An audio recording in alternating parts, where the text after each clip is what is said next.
ছোট্ট জিনিস যেটা আমি নিজে রিয়েলাইজ করেছি, সেই জিনিসটা তোমাদের সাথে আজকে আমি শেয়ার করতে চাই। যারা মেনলি যারা প্রেগনেন্ট বা হয়তো রিসেন্ট ডেলিভারি হবে বা হয়েছে, বা হয়তো যাদের বাচ্চাদের এখনও অন্নপ্রাশন হয়নি বা হয়তো হবে, সেই সব মায়েদের জন্য এই ভিডিওটা মেনলি। আমার ক্ষেত্রে আমি যে জিনিসটা এক্সপিরিয়েন্স করেছি, মানে আমি এরকম ইউটিউবে ফেসবুকে রিলস ঘাঁটতে ঘাঁটতে আমি এরকম অনেক ভিডিও দেখেছি যারা 6 মাস বাচ্চাদের হয়ে গেলেই তাদেরকে ড্রাই ফ্রুটস লাইক কাজু, আমন্ডস, তারপর ওটস, মাখানা এগুলো কড়াইতে একটুখানি হালকা একটু সতে করে তারপর সেটাকে গুঁড়ো করে বাচ্চাদেরকে দিচ্ছে। তো আমিও সেই জিনিসটা ফার্স্টে আমার ছেলেকে দিয়েছিলাম, but it was a mace. মানে আমার ছেলের সেটা তো একদমই ডাইজেস্ট হয়নি, ভীষণ প্রবলেম এসে পড়েছিল। ইভেন আমিও নিজে খুব প্রবলেম পেলাম। তারপর আমি ডক্টর কনসাল্ট করেছিলাম। ডাক্তার আমাকে একদম মানা করে দিয়েছিল যে বাচ্চাটা সবে তার 6 মাস বয়স হয়েছে, সে এখনও সলিড ফুড সম্বন্ধে তার কোনো নলেজ নেই। মানে সে এতদিন একটু লিকুইডের ওপর ছিল। অনেস্টলি স্পিকিং, আমি আমার ছেলেকে ব্রেস্ট ফিডিং আর তার সাথে ফর্মুলা দুটোই আমি দিয়েছিলাম। তো সে এতদিন কমপ্লিটলি লিকুইডের ওপর ছিল, সে সলিড ফুড সম্বন্ধে তার কোনো আইডিয়াই নেই।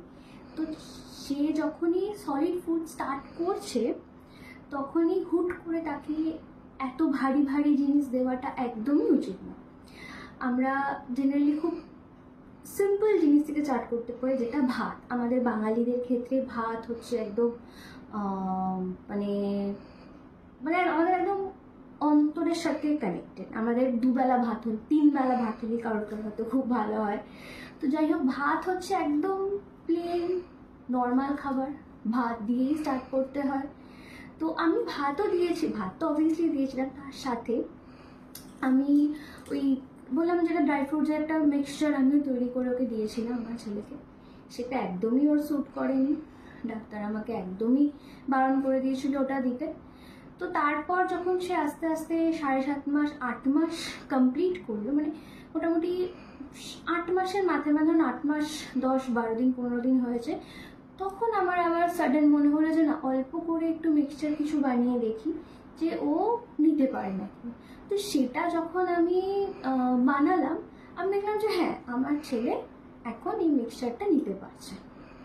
কারণ এই জিনিসটাকে ওয়ান কাইন্ড অফ সেরেল্যাক বলা হয়।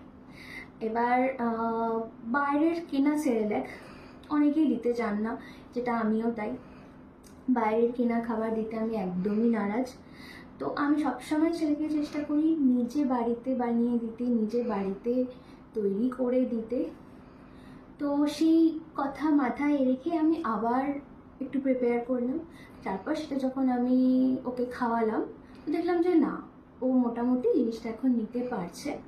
ওর পেটে ব্যথা, বমি, পটি এগুলোর কোনোটাই সমস্যা হয়নি। তারপর থেকে আমি আস্তে আস্তে স্টার্ট করলাম। আর স্টার্টও যেটা করলাম সেটা সবার প্রথমে একদম সামান্য, মানে হাফ চামচেরও কম দিলাম। তারপর আস্তে আস্তে আস্তে আস্তে সেই পরিমাণটাকে আমি ইনক্রিজ করলাম। তো এটাই আমি একটা জিনিস আমি এক্সপিরিয়েন্স করেছি, সেটাই আমি আপনাদের সাথে আমি শেয়ার করলাম। তো আমি জানি না আপনাদের কতটা হেল্পফুল হবে বলে, বাট আপনারা এইভাবেই আমার ছেলের ভিডিওগুলো দেখবেন। Thank you.